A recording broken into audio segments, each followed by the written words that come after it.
Hello दोस्तों, मैं engineer कीर्तिमान सिंह चंदेल आ गया हूं लेकर आप लोगों की एक नई क्लास, जिसमें हम लोग आपको कराने वाले हैं उत्तर प्रदेश का भ्रमण।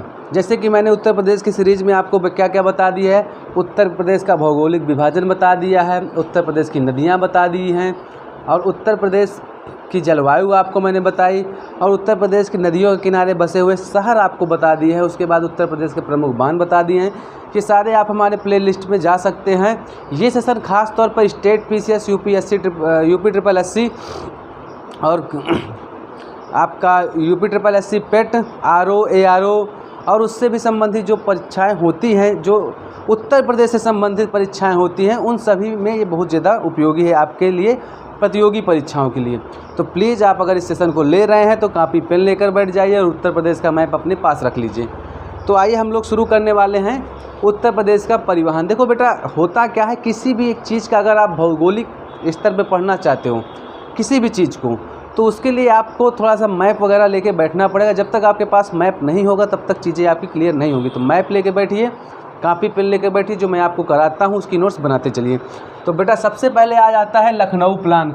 लखनऊ प्लान है क्या? 1985 में भारतीय सड़क कांग्रेस द्वारा 20 वर्षीय सड़क परियोजना चालू की गई, जो 1981 से लेकर 2000 तक चली। उत्तर प्रदेश परिवहन जो है बेटा, कौन सा? उत्तर प्रदेश परिवहन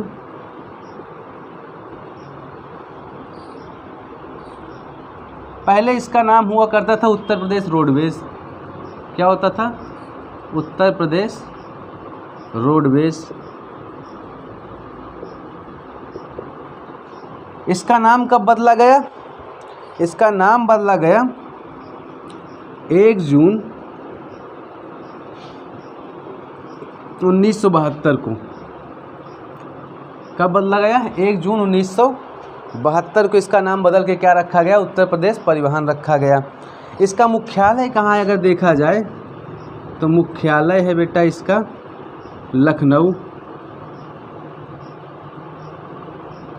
लखनऊ इसका मुख्यालय है। लेकिन इसका जो प्रशिक्षण कार्य होता है, मतलब जो भी बस ड्राइवर वगैरह होते हैं, कंडक्टर वगैरह होते हैं, उनके जो प्रशिक्षण का कार्य होता है वो कहाँ पे होता है? सेंट्रल जोन आपका जो पड़ता है इधर का, इलाहाबाद के आगे कानपुर। तो प्रशिक्षण कार्य, प्रशिक्षण केंद्र कहाँ है इसका? तो वो है कानपुर। कानपुर है बेटा, ठीक है। अब थोड़ा सा हम इसमें देख लेंगे संचालित बस सेवाएं। क्या देखेंगे? संचालित बस सेवाएं। तो आइए देखते हैं थोड़ा सा हम लोग संचालित बस सेवाएं उत्तर प्रदेश की कौन कौन सी हैं। ये हम थोड़ा इरेज कर देते हैं, आप लोग नोट्स में नोटेड डाउन कर लो।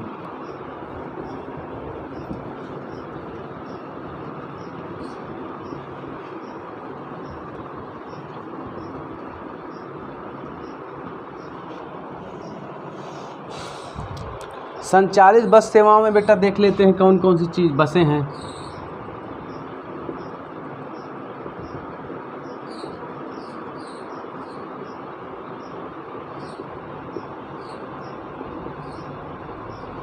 पहली तो आपकी आ जाती है बेटा जनरथ। क्या आ जाती है?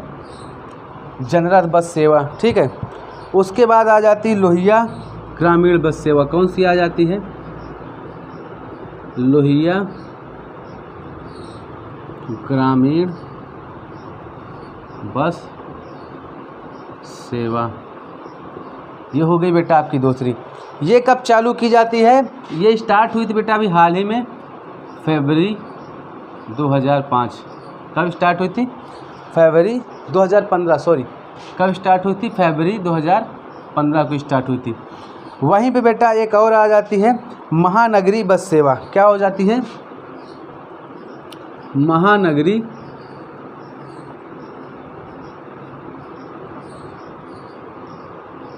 बस सेवा। क्या आ जाती है? महानगरी बस सेवा। इसकी शुरुआत कब हुई थी? 15 जुलाई। कब हुई थी? 15 जुलाई 1992। 1992 से महानगरी बस सेवा शुरू की गई थी, ठीक है। प्रदेश में पहली जो बस चलाई गई थी बेटा, कब चलाई गई थी? 15 मई 1975 से चलाई गई थी लखनऊ से बाराबंकी। तो पहली बस सेवा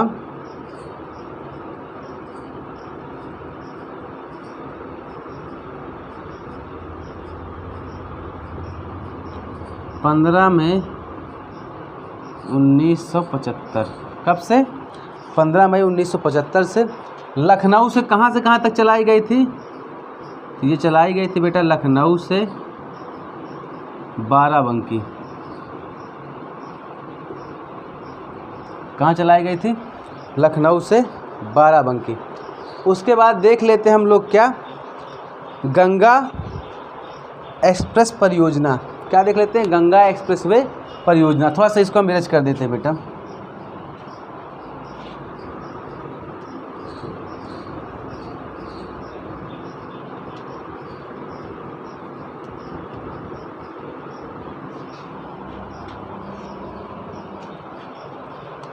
तो क्या है? गंगा एक्सप्रेस वे परियोजना क्या आ जाती है? गंगा एक्सप्रेस वे परियोजना। ये है क्या बेटा? ये 8 लेन सड़क है। क्या है? 8 लेन की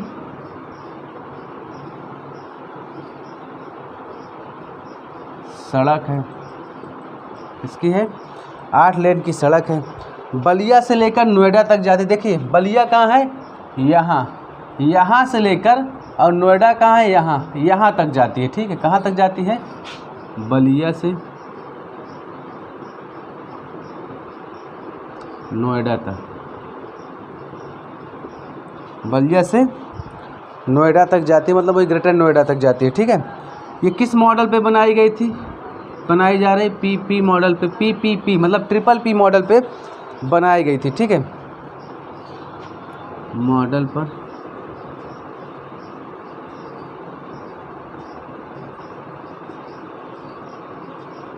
जेपी ग्रुप के द्वारा बनाई गई। किसके द्वारा बनाई है? जेपी ग्रुप द्वारा बनाई गई है।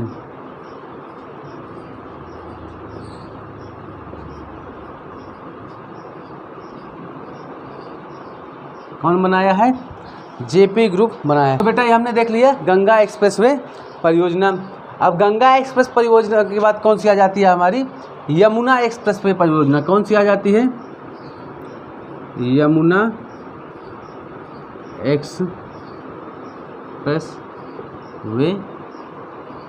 परियोजना। कौन सी आ जाती है? यमुना एक्सप्रेसवे परियोजना। तो ये कहाँ से कहाँ तक है बेटा?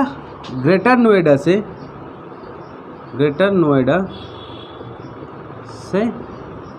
आगरा।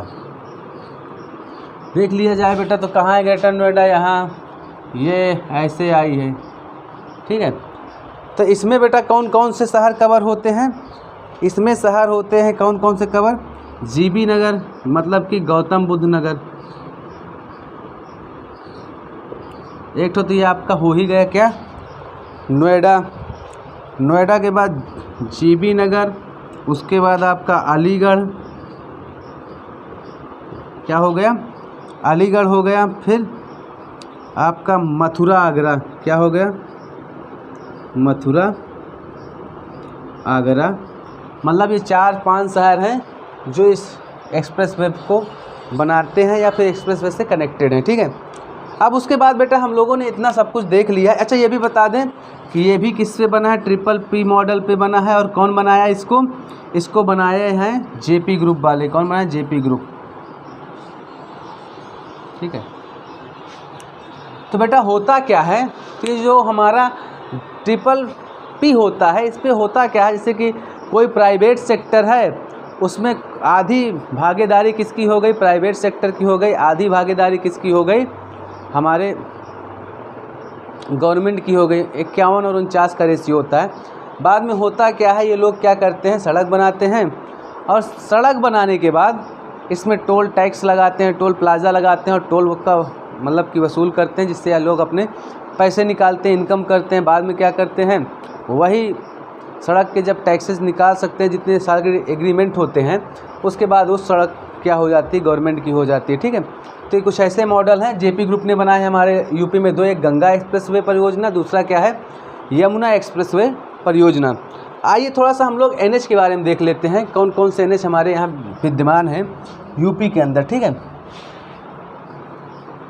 ये हम बेटा इरेज कर देते हैं, आप अपने लोग कॉपी में बना लीजिए। ये हम हटा दिए हैं बेटा, अपने अपने कॉपियों में लिख लेना आप।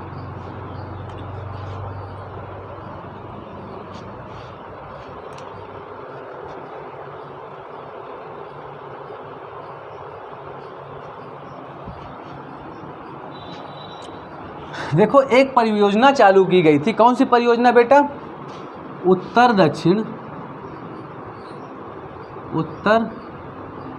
दक्षिण और पूरब पश्चिम, ठीक है, गलियारा।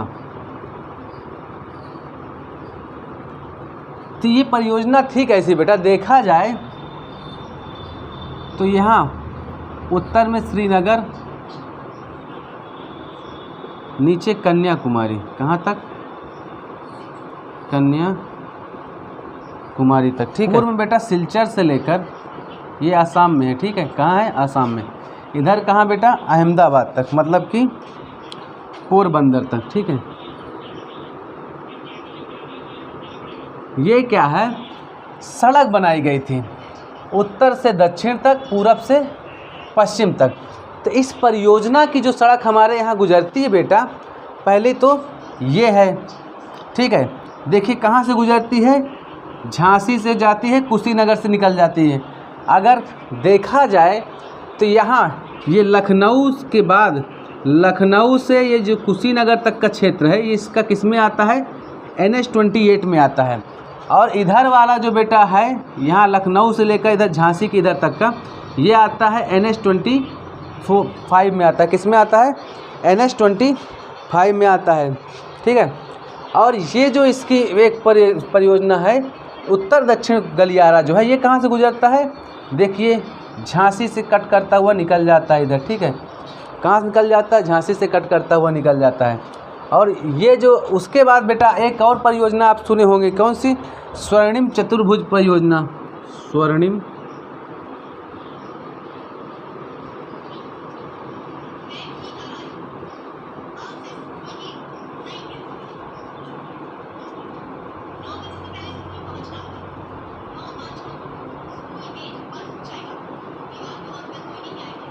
इसमें क्या हुआ है बेटा, 4 महानगरों को जोड़ने की बात हुई थी। कौन कौन से, दिल्ली, इसमें 4 महानगरों की जोड़ने की बात हुई थी। कौन कौन से बेटा, दिल्ली, कोलकाता,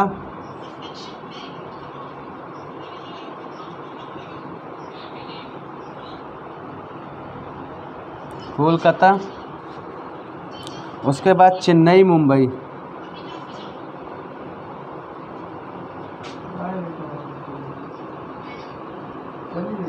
चेन्नई, मुंबई। तो बेटा इसमें जो ये दिल्ली से कोलकाता तक गई हुई है सड़क, इसको हमने जाना है NH-2 के नाम से जाना है। क्या जाना है, NH-2 के नाम से। तो हमारे यूपी में जो ये कहाँ से गुजरती है, तो देखा जाए तो इधर दिल्ली की तरफ से आती है और ये वाराणसी से होते हुए जाती है। कहाँ से होते हुए जाती है, वाराणसी से होते हुए गुजरती है। कौन सी, NH-2। इसकी जो हमारे यूपी में लंबाई कितनी है, 756 किलोमीटर है। कितनी है, 756 किलोमीटर है। ठीक है, 756 किलोमीटर है। एक बेटा आप लोगों ने और देखी होगी, क्या, देश का जो लंबा रास्ता है कौन सा है, वाराणसी से लेकर कन्याकुमारी तक गया है। कहाँ तक गया, वाराणसी से लेकर कन्याकुमारी। मतलब कि हमारे वाराणसी से स्टार्ट होता है, वाराणसी से जबलपुर से होते हुए आगे निकल जाता है महाराष्ट्र और हैदराबाद होते हुए कन्याकुमारी तक। तो ये जो देश का सबसे लंबा रास्ता है, ये हमारे यूपी से ही होकर गुजरता है। याद रखिएगा, यूपी का लंबा रास्ता नहीं, देश का सबसे लंबा रास्ता कहाँ से गुजरता है, हमारे वाराणसी से होके स्टार्ट होते हुए आगे जाता है। ठीक है, तो बेटा ये थी सारी जानकारी किसकी, उत्तर प्रदेश परिवहन की। जो मैंने वही सारी चीज़ें बताई हैं जो उत्तर प्रदेश परिवहन से अक्सर एग्ज़ाम में पूछी जाती हैं। तो मैंने उन्हीं सभी को मैंने उन सब चीज़ों को क्लियर किया आपके सामने। मैंने NH भी बता दिए हैं, और कौन कौन सी परियोजनाएं हमारे यहाँ चल रही हैं वो भी आपको बता दिया है, जो इम्पॉर्टेंट है एग्ज़ाम के पॉइंट ऑफ व्यू से। तो आप इसे अपने नोट्स पे नोटेड डाउन कर लीजिए और अच्छे से नोट बनाइए अगर। हाँ तो बच्चों थोड़ा सा हम लोग आज देख लेते हैं इसमें क्या, उत्तर प्रदेश में ही उत्तर प्रदेश के प्रमुख लोकगीत। तो उत्तर प्रदेश के प्रमुख लोकगीतों में जो सबसे प्रमुख लोकगीत माना जाता है, क्या माना जाता है, बिरहा, जो पूर्वांचल में गाया जाता है। कहाँ गाया जाता है बेटा, पूर्वांचल में, पूर्वांचल में गाया जाता है। उसके बाद आ जाता है कजरी। कजरी बेटा मिर्ज़ापुर में गाया जाता है। और किस उपलक्ष्य में गाया जाता है बेटा, ये वर्षा ऋतु में गाया जाता है, माँ विंध्यवासिनी के जन्मोत्सव के रूप में मनाया जाता है। कौन सा, कजरी। उसके बाद सोहर जो गाया जाता है बेटा, ये कहाँ गाया जाता है, पूर्वांचल में गाया जाता है। और अवध क्षेत्र आपका जो लखनऊ के आसपास के क्षेत्र है, लखनऊ बरेली वगैरह, वहाँ गाया जाता है। उसके बाद बिरहा पूर्वांचल में गाया जाता है। अगर हम बात करते हैं कव्वाली, तो बेटा ये कव्वाली जो है ना, कव्वाली जिसको आप लोग कहते हो, ये अवध मतलब लखनऊ के आसपास के रीजन में गाया जाता है। फिर बात करते हैं आल्हा। आल्हा बेटा क्या है, बुंदेलखंड में गाया जाता है। ये वीर रस का एक गाना होता है, वीर रस में गाया जाता है। उसके बाद बेटा ब्रज में, हमने ब्रज में गाए जाने वाले लोकगीतों को मैंने एक पास रख दिया है। तो ब्रज में कौन कौन से गाए जाते हैं, झूला, लंगुरिया, होरी और रसिया। ये जो ब्रज में, ब्रज का क्षेत्र है, ये मथुरा के आसपास का रीजन आता है। तो ये ब्रज के गाए जाने वाले लोकगीत हैं। वहीं पे बेटा अगर हम बात करते हैं लावड़ी या 72 बील की, तो ये रुहेलखंड में गाया जाता है। कहाँ पे गाया जाता है, रुहेलखंड मतलब कि पश्चिमी यूपी में गाया जाता है। कौन सा, लावड़ी या 72 बील। वहीं पे बेटा अगर मैं बात करता हूँ रागनी व ढोल, देखा जाए तो जो ये रागनी है तो बेसिकली ये हमारा राजस्थान और हरियाणा के रीजन में गाया जाता है। तो जब हम इंडिया के लोकगीतों की बात करेंगे तो उसमें मैं आपको बताऊंगा कि रागनी और ढोल कहाँ का है। बहरहाल यहाँ हमारे यूपी में तो ये कहाँ गाया जाता है, पश्चिमी यूपी में गाया जाता है। उसमें आ जाता है आपका सहारनपुर, शामली, बागपत, मेरठ, इन सब रीजन्स में गाया जाता है क्या, रागनी व ढोल। उसके बाद आता है पावना हरदौल। ये कहाँ पे गाया जाता है, बुंदेलखंड के रीजन में गाया जाता है, मतलब कि ललितपुर, झांसी, बांदा और आपका महोबा, इस वाले रीजन में गाया जाता है क्या, ये आपका पावना हरदौल। उसके बाद पूरन भगत आता है क्या, पूस भगत मत लिखना है, पूरन भगत है।